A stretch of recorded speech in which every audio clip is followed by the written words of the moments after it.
নমস্কার বন্ধুরা, আপনারা সবাই ভালো আছেন তো? এই কয়েকদিন হলো আমার ছোটবেলার এক বন্ধুর সাথে হঠাৎই দেখা। কথা হচ্ছিল বিভিন্ন বিষয়ে।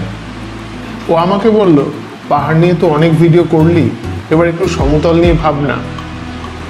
তা পাহাড় ছাড়া যে বিষয় আমাকে ভীষণ টানে তা হলো ইতিহাস। আর ইতিহাসের কথা বলতে গেলে পশ্চিমবঙ্গের যে জেলার কথা প্রথমেই মনে পড়ে তার নাম হলো মুর্শিদাবাদ। ছোটবেলাটা মুর্শিদাবাদের বহরমপুর শহরে কেটেছিল বলেই বোধহয় ইতিহাস বা ঐতিহাসিক স্থানের প্রতি আজও একটা টান অনুভব করি। মুর্শিদাবাদ নামটি শুনলেই কেমন যেন নবাবী একটা ভাব মনে জাগে। আর তার ইতিহাস মানেই হলো নবাব নাজিম অধ্যুষিত টালমাটালপূর্ণ বৈভব ও ক্ষমতা দখলের ইতিহাস। পরের দিন খুব সকালে বেরিয়ে পড়লাম কর্ণ সুবর্ণের উদ্দেশ্যে। অচিরেই ভাগীরথী নদীর ওপর রামেন্দ্র সুন্দর ত্রিবেদী সেতু অতিক্রম করে চললাম উত্তরপাড়া মোড়ের উদ্দেশ্যে। আর ওই মোড় থেকে বাদিকে 11 কিলোমিটার অতিক্রম করলেই আমরা পৌঁছে যাব কর্ণ সুবর্ণ।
আর আপনারা যদি কর্ণ সুবর্ণের সাথে মুর্শিদাবাদের অন্যান্য ঐতিহাসিক জায়গাগুলো দেখার প্ল্যান করেন, তবে আপনাদের 3টে দিন বহরমপুরে নাইট স্টে করতেই হবে।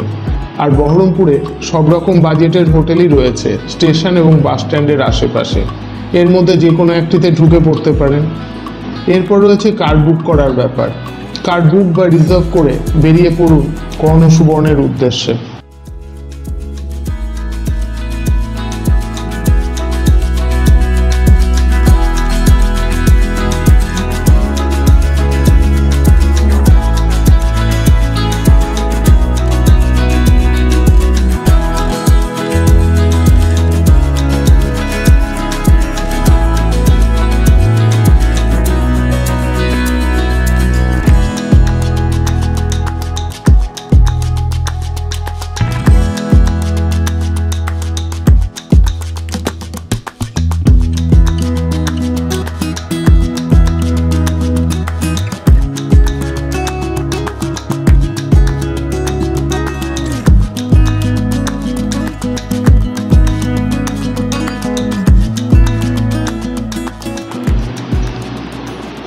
উত্তরপাড়া মোড় থেকে 2-3 কিলোমিটার অতিক্রম করে পৌঁছে গেলাম বসন্ততলা। এখানকার মন্দিরটি বেশ জাগ্রত বলেই স্থানীয়দের বিশ্বাস। আসুন মন্দিরটা একটু ঘুরে দেখি।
এবার আমি আপনাদের বলে দিই আপনারা কর্ণসুবর্ণ আসবেন কি করে।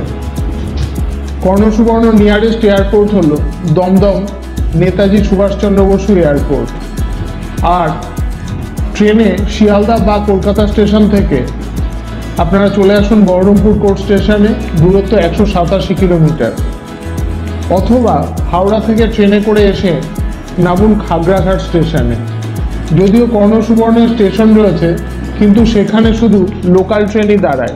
এছাড়াও রাজ্যের বিভিন্ন জায়গা থেকে বাসেও কর্ণসুবর্ণ বা নিয়ারেস্ট লোকেশন বহরমপুর কানেক্টেড।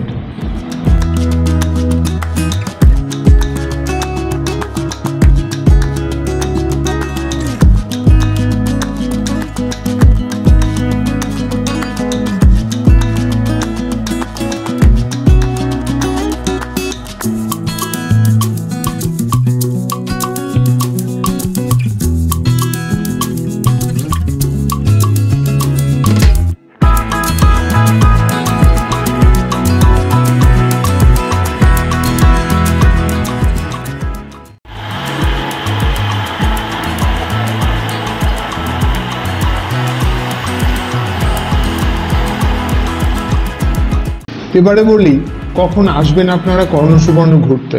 হ্যাঁ বন্ধুরা, গরমের সময়টা পারলে অ্যাভয়েড করুন, কারণ এখানে ভীষণ গরম পড়ে। আর অক্টোবর থেকে মার্চ এর মধ্যে চলে আসুন আপনারা এখানে, আর নিজেদের সমৃদ্ধ করুন এখানকার ইতিহাসকে জেনে।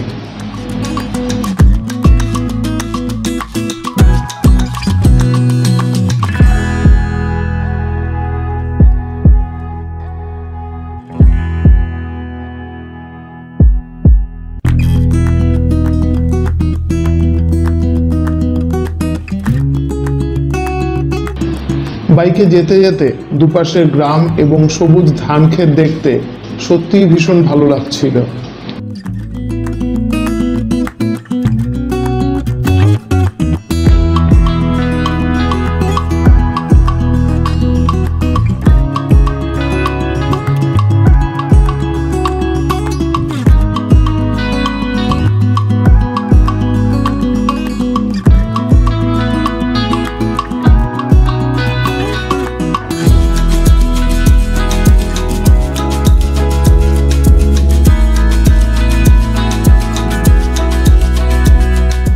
এবারে আসুন একবার কর্ণসুবর্ণের ইতিহাসের দিকে আলোকপাত করি। কর্ণসুবর্ণ সপ্তম শতকে বাংলার অন্যতম বিশিষ্ট জনপদ ছিল। প্রাচীন বাংলার প্রথম প্রবল পরাক্রান্ত স্বাধীন রাজা শশাঙ্ক এই কর্ণসুবর্ণে রাজত্ব করেছেন। খ্রিস্টীয় সপ্তম শতকে এই রাঙামাটি অঞ্চলেই যে কর্ণসুবর্ণ নগরী ছিল এ বিষয়ে অনেক ঐতিহাসিকই প্রায় নিশ্চিত ছিলেন, তবে কোনো কোনো ঐতিহাসিক ভিন্ন মত পোষণ করেছেন। প্রত্নতত্ত্ববিদ ক্যানিংহাম সিংভূম এবং বটভূমের সুবর্ণরেখা নদীর তীরের কর্ণসুবর্ণ নগরী ছিল বলে মনে করতেন। মার্টিন বেগলার, লুয়ার্ড প্রভৃতি পুরাতাত্ত্বিক ও ঐতিহাসিকগণ বাংলা ও বিহারের বিভিন্ন স্থানে কর্ণসুবর্ণ নগরীর স্থান নির্ণয়ের চেষ্টা করেছেন। আমাদের দেশে কোনো প্রামাণিক প্রাচীন ভৌগোলিক ইতিহাস না থাকায় প্রাচীন জনপদগুলোর স্থান নির্ধারণ করার ক্ষেত্রে বিদেশি ভ্রমণকারীদের ভ্রমণ বৃত্তান্তের উপরই নির্ভর করতে হয়েছে। কর্ণসুবর্ণ নগরীর স্থান নির্দেশের ক্ষেত্রেও আমরা চৈনিক পরিব্রাজক ইউয়ান চুয়াং এর ভ্রমণ কাহিনীর উপর নির্ভরশীল। যাই হোক না কেন, একথা বলাই যায় যে গৌড়াজ শশাঙ্ককে কেন্দ্র করেই কর্ণসুবর্ণের মূল ইতিহাস। সপ্তম শতাব্দীতে শশাঙ্কের সময়ে গৌড়ের রাজধানী কর্ণসুবর্ণ শৌর্যে বীর্যে উন্নতির চরম শিখরে পৌঁছয়। শশাঙ্কের মৃত্যুর পর 638 থেকে 639 খ্রিস্টাব্দে ইউয়ান চুয়াং কর্ণসুবর্ণ নগরী ভ্রমণ করেন। আর তার ভ্রমণ কাহিনী থেকে জানা যায় যে সপ্তম শতকের কর্ণসুবর্ণ ছিল প্রাচীন বাংলার অন্যতম প্রসিদ্ধ নগর ও সমসাময়িক শিক্ষা ও সংস্কৃতির এক বিশিষ্ট কেন্দ্র। 5 মাইল পরিধি বিশিষ্ট জনবহুল নগরীর প্রায় সব অধিবাসীই ছিল খুব অবস্থা সম্পন্ন ও সচ্ছল। সে সময় এই নগরীতে 50টিরও বেশি দেব মন্দির ছিল এবং 10টিরও বেশি বৌদ্ধ বিহার ছিল। এই বৌদ্ধ বিহারগুলোতে 2000-এর অধিক বৌদ্ধ ভিক্ষু বসবাস করতেন। নগরীর খুব কাছেই ছিল বিদ্যাচর্চার সুপ্রসিদ্ধ কেন্দ্রস্থল রক্তমৃত্তিকা বিহার। এই বিহারের কাছেই ছিল রাজা অশোকের নির্মিত একাধিক বৌদ্ধ স্তূপ। গৌতম বুদ্ধের কর্ণসুবর্ণে ধর্মপ্রচারের সময় যে সকল স্থান তার পবিত্র স্মৃতির সাথে জড়িত, সম্রাট অশোক সেই সমস্ত পবিত্র স্থানেই স্তূপগুলো নির্মাণ করান।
ভিডিওটা আজ এখানেই শেষ করছি। আর ভিডিওটা যদি আপনাদের ভালো লাগে তবে অবশ্যই লাইক, শেয়ার এবং সাবস্ক্রাইব করবেন। ধন্যবাদ।